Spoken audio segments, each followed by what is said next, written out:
Hello friends, welcome to UPSC exam warrior. स्वागत है आप सभी का एक नए वीडियो में।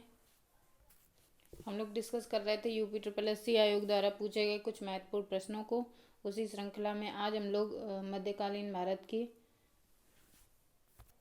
कुछ प्रश्नों को डिस्कस करेंगे। तो चलते हैं आज के पहले प्रश्न की ओर। हमारा आज का पहला प्रश्न है, प्रथम कठपुतली मुगल सम्राट कौन था?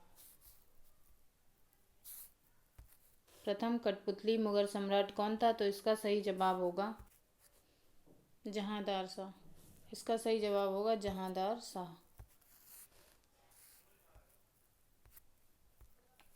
ये बहादुर शाह प्रथम के बाद 1712 से 1713 ईस्वी में गद्दी पर बैठा। 1712 से 1713 ईस्वी में गद्दी पर बैठा तथा ये जो शासक बना था वो जुल्फिकार खान की सहायता से बना था। जुल्फिकार खान की सहायता से बना था।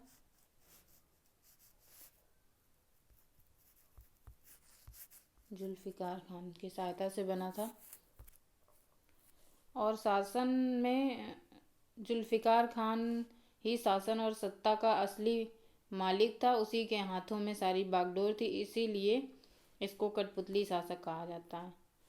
ये जहांदार शाह एक पतित और कमजोर मुगल सम्राट रहा है। पतित और कमजोर। चलते अपने नेक्स्ट क्वेश्चन की तरफ। हमारा अगला क्वेश्चन है, निम्न में से कौन सा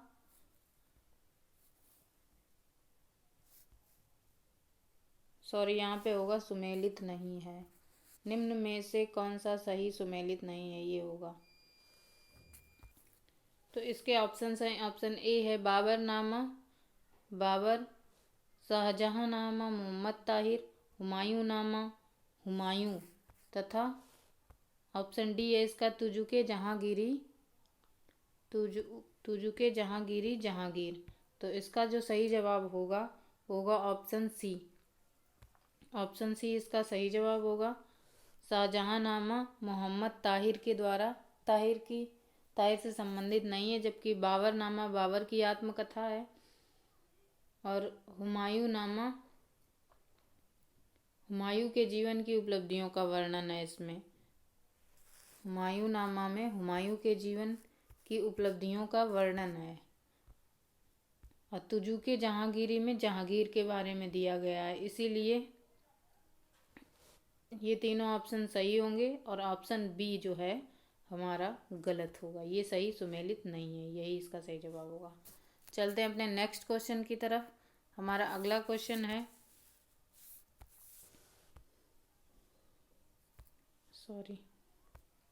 हमारा अगला क्वेश्चन है, किस मुगल बादशाह ने इलाहाबाद को अपनी राजधानी बनाया था? तो इसके ऑप्शंस हैं अकबर, शाह आलम, बहादुर शाह या इनमें से कोई नहीं। तो इसका सही जवाब होगा शाह आलम। शाह आलम इसका सही जवाब होगा। 1761 में शाह आलम ने इलाहाबाद को अपनी राजधानी बनाया तथा अकबर ने इलाहाबाद को कड़ा मानिक की उपाधि दी थी।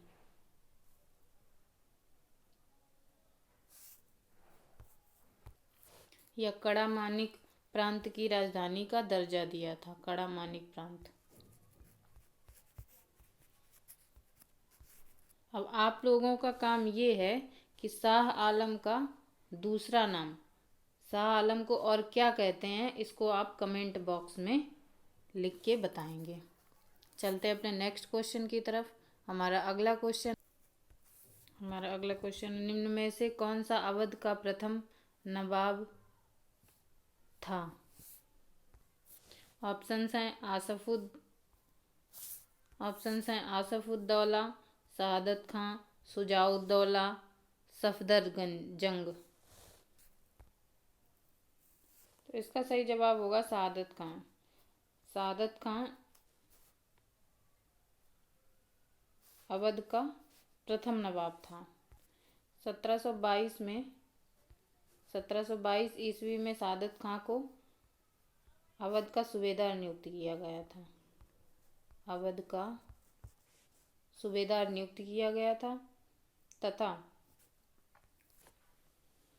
ये अपने आप को स्वतंत्र शासक मानता था तथा नाम मात्र के लिए ही मुगलों का स्वामित्व तो इसने स्वीकार किया था। 1739 में जब सआदत खां की मृत्यु हुई तो उसके बाद सआदत खां का भतीजा या दामाद भी इसको कह सकते हैं, इसी की लड़की से इसका विवाह हुआ था। तो इसकी बेटी से इसका विवाह हुआ था, इसका भतीजा भी था और दामाद भी था। सफदर जंग को इसका अवध का नवाब नियुक्त किया गया था 1739 में, इसकी मृत्यु के पश्चात। सफदरजंग। चलते अपने नेक्स्ट क्वेश्चन की तरफ। हमारा अगला क्वेश्चन है, वह कौन सा स्थान है अंतिम मुगल सम्राट बहादुर शाह जफर की मृत्यु हुई थी। वह कौन सा स्थान है जहां अंतिम मुगल सम्राट बहादुर शाह जफर की मृत्यु हुई थी। तो इसके ऑप्शंस हैं आगरा, दिल्ली, रंगून, ग्वालियर। तो इसका सही जवाब होगा रंगून। रंगून में बहादुर शाह जफर की मृत्यु हुई थी। ये मुगलों का अंतिम सम्राट था। 7 नवंबर 1862 को इसकी रंगून में मृत्यु हो गई थी। चलते अपने नेक्स्ट क्वेश्चन की तरफ। हमारा अगला क्वेश्चन है, मुगल में पुलिस बल के मुखिया को क्या कहा जाता था। मुगल काल में पुलिस बल के मुखिया को क्या कहा जाता था। ऑप्शंस हैं हमारे कोतवाल, दरोगा, फौजदार या सूबेदार। तो इसका सही जवाब होगा कोतवाल। कोतवाल इसका सही जवाब होगा। और जो सूबेदार हुआ करता था वो सूबे या प्रांत का प्रमुख होता था, जिसको वर्तमान में हम लोग राज्य कहते हैं, उसका प्रमुख हुआ करता था। तथा फौजदार सरकार का प्रमुख अधिकारी या प्रशासनिक इकाई का प्रमुख अधिकारी हुआ करता था फौजदार। चलते हैं अपने नेक्स्ट क्वेश्चन की तरफ। हमारा अगला क्वेश्चन है,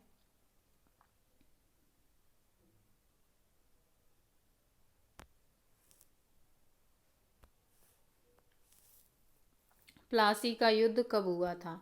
हमारा अगला क्वेश्चन है, प्लासी का युद्ध कब हुआ था।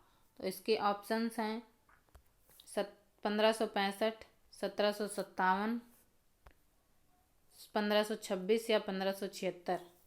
प्लासी का युद्ध कब हुआ था। ऑप्शंस हैं 1565, 1757, 1526 या 1576।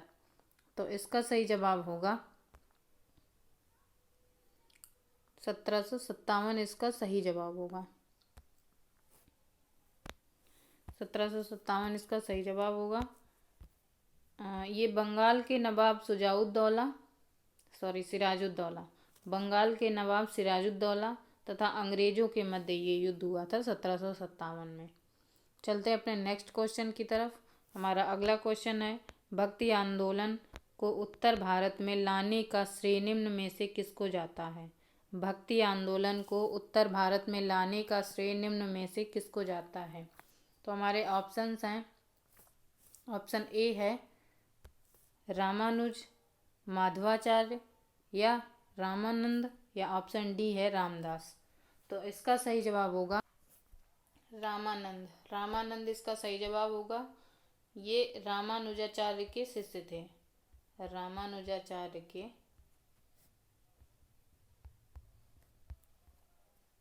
शिष्य थे तथा ये जो है विष्णु के अवतार राम की उपासना पर बल देते थे। इनके द्वारा विष्णु के अवतार राम की उपासना पर बल दिया गया। चलते अपने नेक्स्ट क्वेश्चन की तरफ। हमारा अगला क्वेश्चन है, किस सिख गुरु ने आदि ग्रंथ संकलित किया है?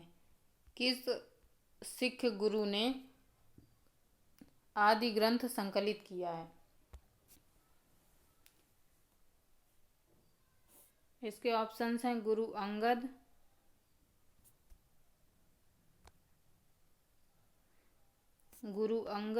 गुरु रामदास, गुरु अर्जुन देव या गुरु हरराय। तो इसका सही जवाब होगा गुरु अर्जुन देव। गुरु अर्जुन देव ने आदि ग्रंथ को संकलित किया था। इसे गुरु ग्रंथ साहिब के नाम से भी जानते हैं। गुरु ग्रंथ साहिब के नाम से भी जानते हैं।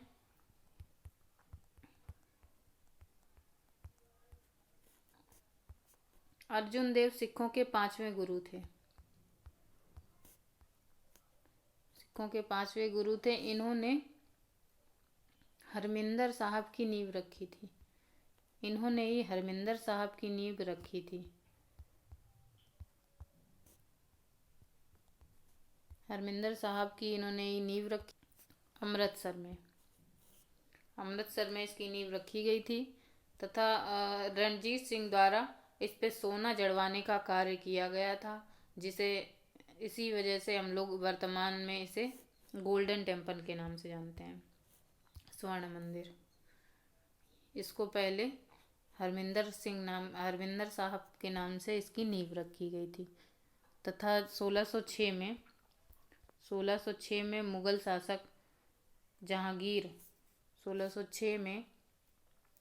शासक जहांगीर द्वारा राजद्रोह के आरोप में अर्जुन देव की हत्या करवा दी थी जहांगीर ने, राजद्रोह के आरोप में। चलते हैं अपने नेक्स्ट क्वेश्चन की तरफ। हमारा क्वेश्चन है क्वेश्चन नंबर 10। निम्न में से तालीकोटा का युद्ध कब हुआ था?